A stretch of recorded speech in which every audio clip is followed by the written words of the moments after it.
All right, class, welcome to Chapter 27, Section 1, Imperialism.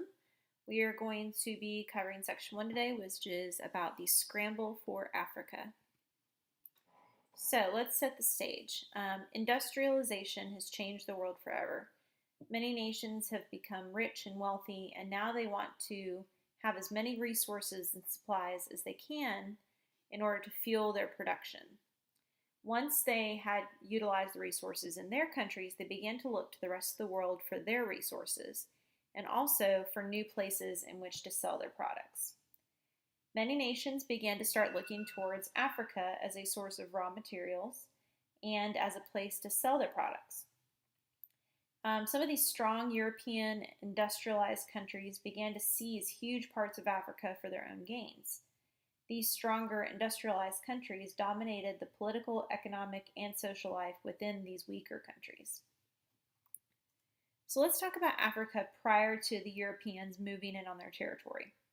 Africa in the mid-1800s was made up of hundreds of ethnic and linguistic groups. They spoke over 1,000 different languages, and the governments in place ranged from huge empires that were made up of many ethnic groups all the way down to single small villages that ruled themselves. Now, the Europeans had come in contact with the Africans as early as the 1450s, but they didn't start to gain land or influence there for some time.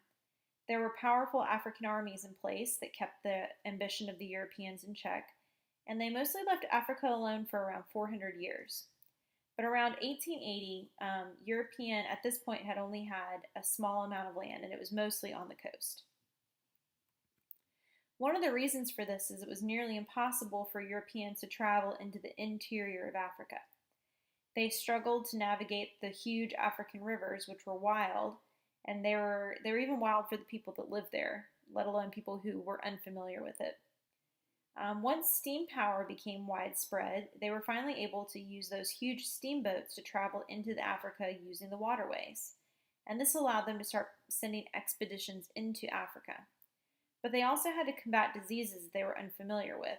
And overall, it was a very dangerous and expensive endeavor. And Africa was not nearly as primitive as you may think. They not only had armies and government, but they had a sophisticated trade network there already. And these networks were not mechanized, but they were highly specialized. For example, there was one particular tribe called, and I'm probably going to butcher this, but the Chokwe, which were known for gathering ivory and beeswax. They would sell it all over Africa. So once the interior of Africa became a possibility thanks to these steamboats, more people began to start exploring Africa. You began to see explorers, missionaries, and humanitarians use these waterways to get deeper and deeper into Africa. The humanitarians were usually there trying to oppose the slave trade, but you would also see journalists in this period. In these days, people gathered their news from the newspapers and were fascinated by Africa. The unknown of Africa was very interesting to them, so newspapers would send journalists to search the globe for stories of adventure, mystery, or excitement.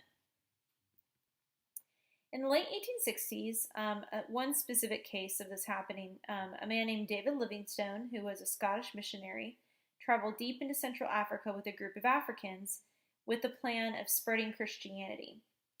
He was unheard from for several years, and many people presumed him to be dead. But a newspaper hired a man named Henry Stanley to find Livingstone in Africa, hoping that it would make a good story. Well, Henry Stanley did find him, and he found him in 1871 near the shores of Lake, and again, I'm probably going to butcher this, Lake Tanganyika, I guess would be the best way to pronounce it. And the greeting that he made to Livingstone became the headline of several newspapers the next day. And it's been so repeated that you may have even heard it before. But when he approached him, he said, "Dr. Livingstone, I presume." Not long after this, Stanley set out to travel and explore Africa on his own. And his goal was to trace the path of the Congo River and map it. His explorations caught the interest of King Leopold II of Belgium, who paid him to gain some land deep into the Congo.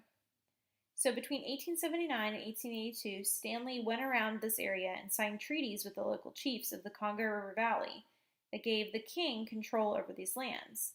These were the very first of the Europeans to arrive and claim land in Africa. So King Leopold told everyone that the reason he wanted these lands was to abolish the slave trade and promote Christianity. However, what he really did was license companies that treated the Africans very badly. He would exploit them and force them to collect sap from rubber plants for his own purposes. And due to his cruelty and injustice, at least 10 million Congolese died. His cruelty was so terrible that humanitarians around the world began to cry out and demand that there needed to be a change. So in 1908, the Belgian government took the land away from King Leopold, and the Belgium Congo, as it was now known, was 80 times larger than the country of Belgium itself. And so this seizure made the rest of the world nervous, specifically France, because they were essentially multiplying their landmass by several times. And so the French were very nervous about this.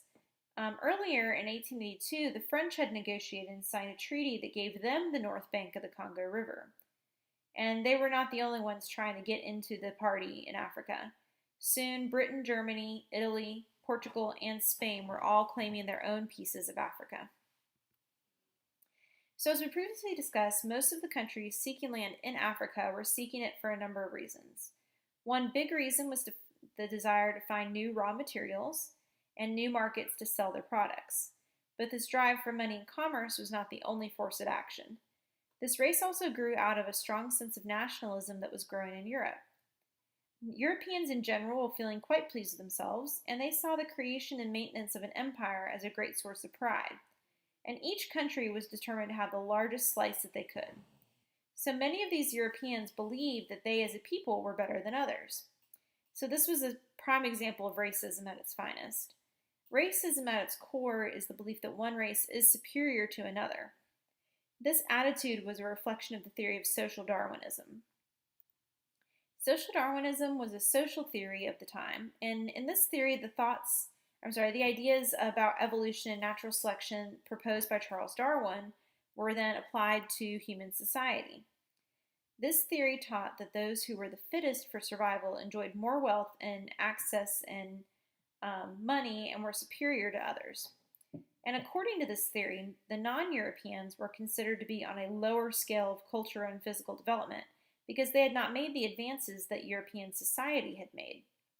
Therefore, according to the Europeans, they thought that they not only had the right, but the duty to bring their progress to other places. Another group that was pushing towards expansion and exploration were the missionaries.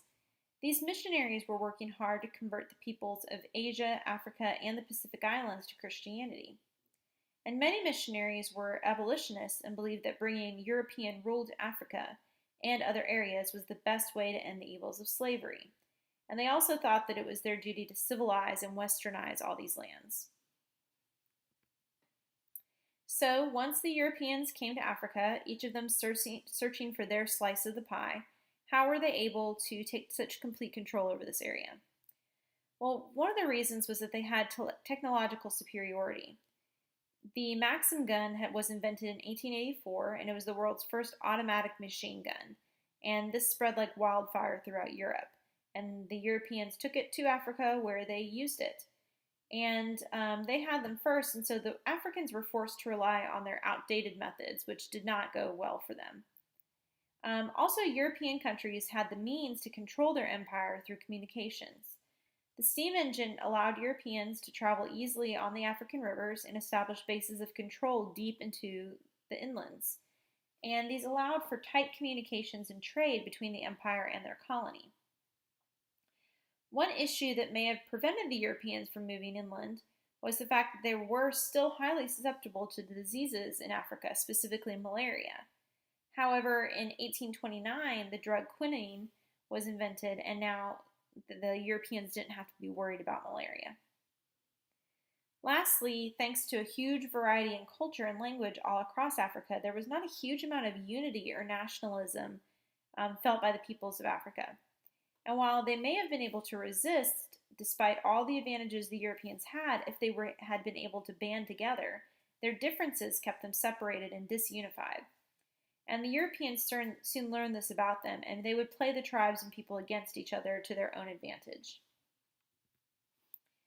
Competition for the land in Africa soon grew so great that the Europeans were afraid they were going to start warring between themselves. So, to prevent conflict, 14 European nations gathered together at the Berlin Conference to lay out a plan for dividing Africa up. They agreed that any country could take land in Africa as long as it was announced to the other countries and it was shown that they could control the area. The European powers divided the continent, and when they did this, they didn't think very much about how this would impact the people that actually lived in Africa. They cared nothing for language groups, tribal lands, or historical divisions. Also, no African rulers were involved in this discussion or even invited to the Berlin Conference. So by 1914, most of Africa had been divided, and the only areas that were truly free were Liberia and Ethiopia. When the Europeans began colonizing, it was thought that Africa would now become a market for European goods, but this did not turn out to be the case. Few Africans bought European products, but Europe still wanted the raw materials from Africa. They would soon discover that this was where the wealth they sought was. Africa was rich in mineral resources. The Belgian Congo was full of copper and tin. However, even that seemed small and paled in the comparison of the shadow of diamonds and gold that were found in South Africa. Soon, plantations were created that developed cash crops such as peanuts, palm oil, cocoa, and rubber as well. So let's talk specifically about some of the conflicts that arose in South Africa. South Africa in particular already had a long history of fighting over land and resources. These lands seemed fairly empty to the Europeans arriving there, but they were large areas that had been disputed between tribes for many years. But from the 1700s to the 1800s, a series of local wars shook Africa. And around 1816, a Zulu chief, Shaka, used highly disciplined warriors and good military organization to create a very large centralized state in the area that is now today South Africa. But his successors were unable to keep the land away from the British invaders. In 1879, the Zulu king, I'm going to go for this, but don't judge me, Ketshwayo refused to sit back and accept British rule despite having the advanced weaponry against him. And even though they only had spears and shields as their defense against automatic machine guns, they very nearly defeated the British and drove them out of their land. However, at the Battle of Lundi, they lost their kingdom in 1887. The first to settle South Africa had been the Dutch, and they had established a port there in 1652 on the Cape of Good Hope as a way station for their ships traveling to the Dutch East Indies and Netherlands. And we call these people the Boers. This is Dutch for farmer, and sometimes you'll also see them referred to as Afrikaners. But these Boers began to slowly take more land little by little away from the Zulu and the surrounding tribes and create very large farms. In the 1800s, when the British came in and took control of the colony, the Boers clashed with them over some of their policies regarding land and slaves. And in an effort to escape the British, around the 1830s, many of these Boers began to move north. They were free from the British, but they began to clash very fiercely with the Zulus whose land they were taking. Not long after this, diamonds and gold were discovered in South Africa, and adventurers from all over the world rushed to make their fortunes. The Boers wanted to keep outsiders from gaining political rights to these lands, and this conflict between the British and the Boers began to get larger and larger until eventually the Boers took up arms against the British and a war began. We call this war the Boer War or the South African War. Now, the thing that's unique about this war is that it was the first modern, quote-unquote, total war. The Boers used raids and guerrilla tactics against the British, and the British burned Boer farms and imprisoned women and children in disease-ridden camps. Black South Africans were also involved in this war. Some of them fought, while others served as guards, scouts, drivers, or workers. And many of the black South Africans were captured by the British and placed into concentration camps as well. Eventually, in 1910, the British won the war, and all the Boer republics were joined into a single self-governing Union of South Africa. And this area was controlled by the British. Coincidentally, just a little side note of information, this is the war in which Winston Churchill first came to prominence in England. He served as a war correspondent and traveled with the soldiers, and one day his train was ambushed by a group of Boer soldiers, and very bravely he pulled several of the wounded men to safety. And when he returned to help others, he was caught and arrested by a Boer soldier. The thing that's interesting is that this Boer soldier eventually would become the Prime Minister of the Union of South Africa and became a close friend of Churchill's. Upon arriving at the jail not long after that, Churchill escaped and returned to Britain a hero. And as we will continue to study, you'll see that he took his place in a significant part of history. So that is the end of section 1. Be sure to take good notes and check out section 2. Thanks.